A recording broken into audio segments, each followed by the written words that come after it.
Hello everybody, welcome to part 2.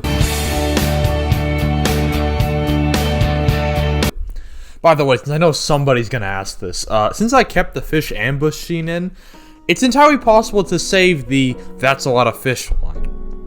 So in the last episode, Nick Popsicle defeated the New World Order for the Holy Grail at Taco Bell, or something like that. So, why does Momoko feel like she's becoming the monster? She explains her own backstory, the adopted daughter of a broken man. He had lost his wife in Nagasaki, and from there, he couldn't date. He couldn't go to bars. He couldn't do anything. He had lost interest in life. Momoko was his attempt to fill that gap. Now Audrey is touched by this, but she's more occupied with the Godzilla news. The military raised Godzilla from birth? The people must know about this. The next day, Audrey submits the tape to her boss. Mr. Kamen seems a little impressed by this, but he's doing the report, which makes Audrey mad because she's not getting the credit she deserves. On her lunch break, she spots an extremely large crate being rolled into Madison Square Garden. She goes with Animal, the cameraman guy, to investigate. But while they begin looking for the crate, they instead find the arena being used as an impromptu hospital. And it's at this point that this whole Godzilla thing starts to hit Audrey. She's seen this as an opportunity to bolster her journalism career, but the full force of what Godzilla's done is starting to hit her, signaling her character development. A doctor spots the bulky camera, and after being told that he's on break, walks up to Audrey before falling into her arms. He's exhausted. "Are you okay?" Audrey says, visibly disgusted by a man touching her.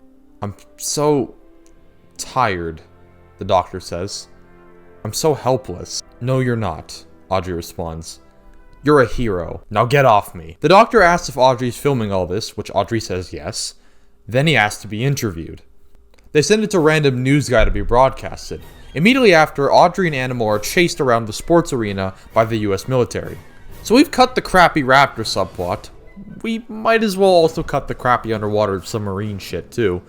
Godzilla just rises from the river, and his new rampage is intercut with scenes of Audrey and Animal trying to lose the military. Animal pleads for them to leave, but Audrey really wants to know what's in that crate. The US military now demand to use the oxygen destroyer. When they contact Washington, they are told that the weapon, and I quote, "went missing." Everyone in the war room is extremely confused. How could they lose a weapon? Audrey and Animal finally find the big crate. It's metallic gray with red accents. Animal's like, "I guess there's nothing here." Audrey absent-mindedly taps on the cage. Suddenly, there's a loud screech coming from it.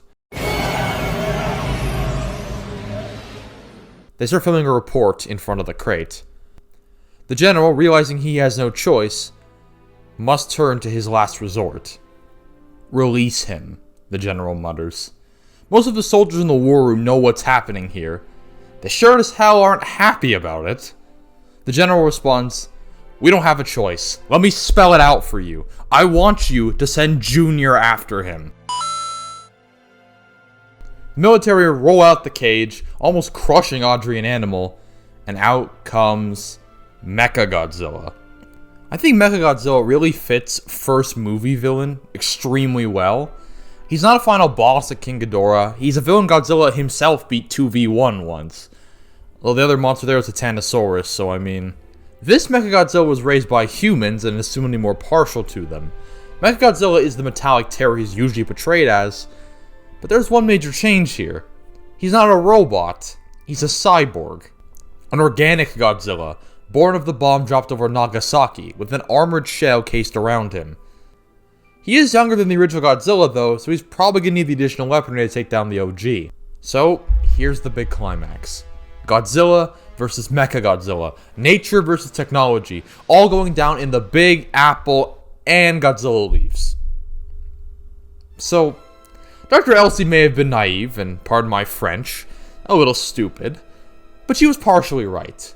Godzilla is an animal, and animals often fight each other for the right to be top of the hierarchy. Godzilla's here in New York because he detected a challenge for the title of King of the Monsters. He's underwhelmed to find that this challenge is a tiny little child role-playing with his toys. Then he turns back to where the fleeing Godzilla went, and decides that he has no choice but to follow him. The next day, Audrey and Nick go to a restaurant date and discuss the whole MSG controversy. The whole conversation is extremely grim.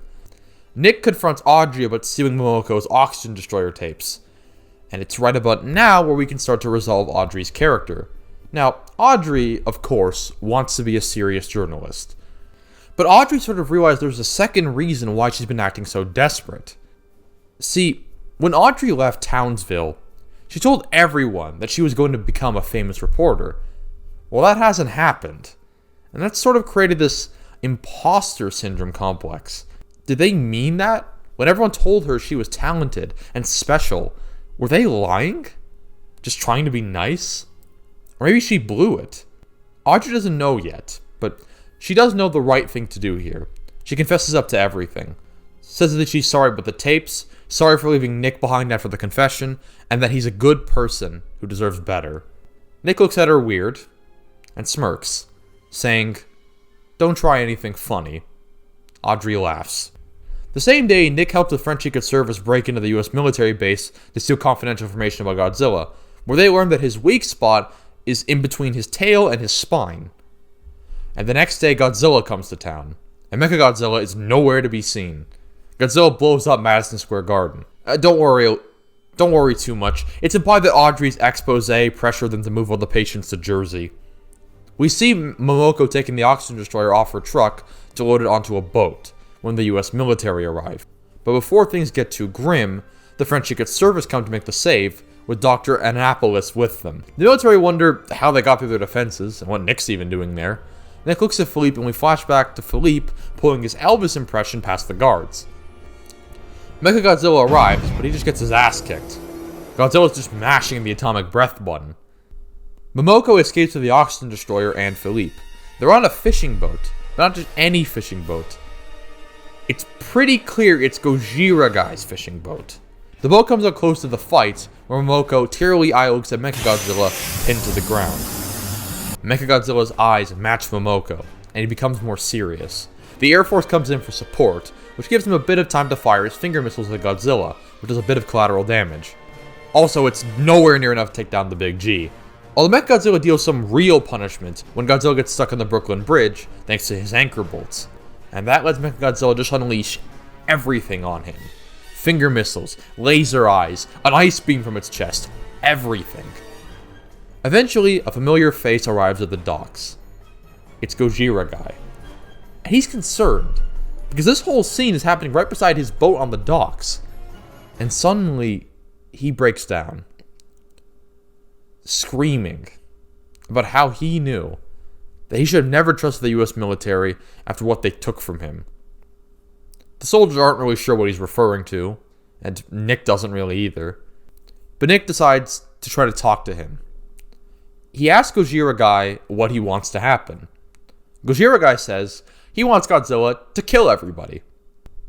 Of course, he doesn't really know that Mechagodzilla is the embodiment of the bomb that caused him so much anguish. He just kind of hates everybody. Why? Nick asks. Because you all deserve it, Gojira Guy responds. So let's say he does that. Nick lives with the hypothetical. Would you be happy? No, Gojira Guy admits. It's never going to bring Sayuri back. You all just deserve to suffer. Okay. You know, I feel like a lot of people feel like to be proud of their country, they must erase anything bad that happened there. Maybe that's why Devlin and Emmerich made Godzilla a product of a French atomic bomb. They didn't want to remember America fucking up. So, may I propose a better way to defend America from the atomic bomb? Not doing that. You don't have to be proud of your mistakes. You are disrespecting your country because people with your points of view are out to improve your country. Fucking idiots who think genocide is good are out to taint it. And besides, is murdering thousands of people your favorite thing about your country? Oh, you're from Japan? What's your favorite thing about it? We did Pearl Harbor. Like, fuck! What people forget is that history isn't storytelling. History doesn't always have heroes and villains. What it does have is lessons we can learn from. I'm sorry, Nick says. I'm sorry for your loss. Nick turns to the soldiers and speaks the rest of the apology at them. And I'm most sorry that we can't do anything to change that. Finally, Nick Bderezes speaks his mind. We cut back and forth between Gojira guy screaming and the kaiju fight, before Nick interjects right at the time Mechagodzilla fires an ice ray, freezing Godzilla before he's able to knock him into the ocean. After Gojira guy fades into hopelessness, Nick asks the general who he was supposed to be cheering for, and he says, "Your problem is that you assume there has to be a good guy." Anyways, Momoko notices Godzilla in the water and springs to action. She jumps off the boat with the oxygen destroyer and chucks it right at the spot on Godzilla's body where Philippe told her to hit. Almost immediately, Godzilla disintegrates into the waves. Godzilla's dead. Mechagodzilla is now the king of the monsters. And his first decree is to destroy New York City. Well shit, we're back to square one. Philippe rescues Momoko from the water, who is extremely exhausted from killing Godzilla, but tells Philippe to quickly drop her off at the harbor. Philippe wanted to interrogate her about the oxygen destroyer, but at this point he knows better. He does want to know why she wants to go to the dock so quickly, though. What are you trying to do? Philippe asks. I have to fucking put the thing down every time. Damn it. I'm gonna save the world, Momoko boasts. Funny. Je was trying to do the same thing. Stop America from being an imperial power. What the fuck am I doing? God fucking... Why did I try again? Funny, I was trying to do the same thing, stop America from being an imperial power, make it a better place, but now there's no oxygen destroyer. Momoko suddenly perks up. We ran out of oxygen destroyer? Momoko gets dropped off the boat, gets into her truck, and parks right in front of Mechagodzilla. The giant monster spots her and stops. Momoko throws up her arms and says, "You know what the right thing is, Junior. Do the right thing." Mechagodzilla doesn't get teary-eyed, but he seems a bit affected by this. He pauses, takes a step forward, charges an energy blast up, and blasts it into the sky. Momoko wants to die. Like Dr. Serizawa in the original movie, she's more concerned with the long-term impacts of the oxygen destroyer than another Godzilla. She's willing to sacrifice herself. But Mechagodzilla can't bring himself to do it. He just can't.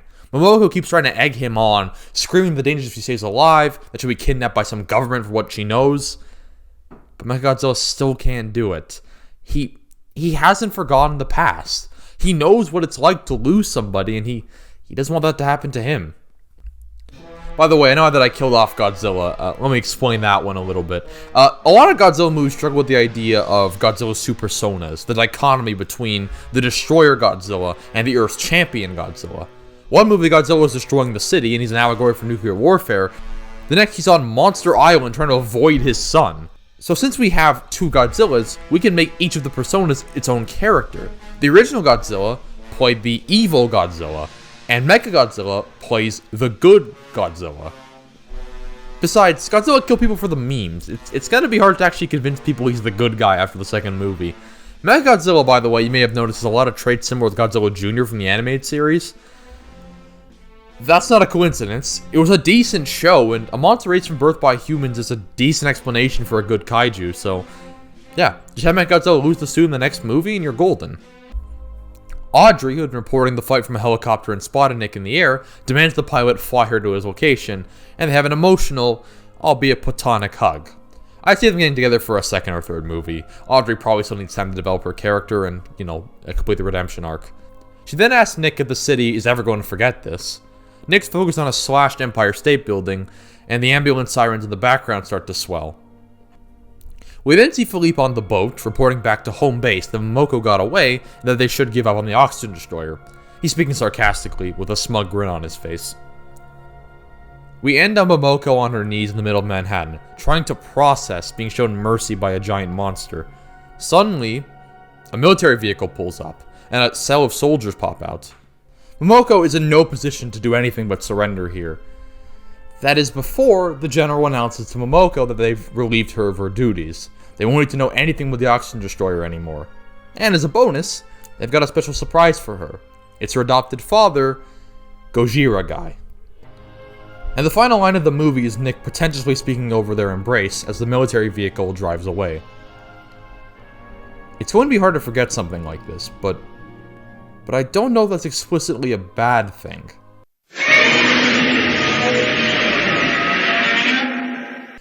And that's how I'd fix Godzilla 98. A bit of a sugar-sweet ending, to be honest. I didn't expect it to be that happy, but I guess we sort of gotta make up for the fact that it's a depressing-ass movie.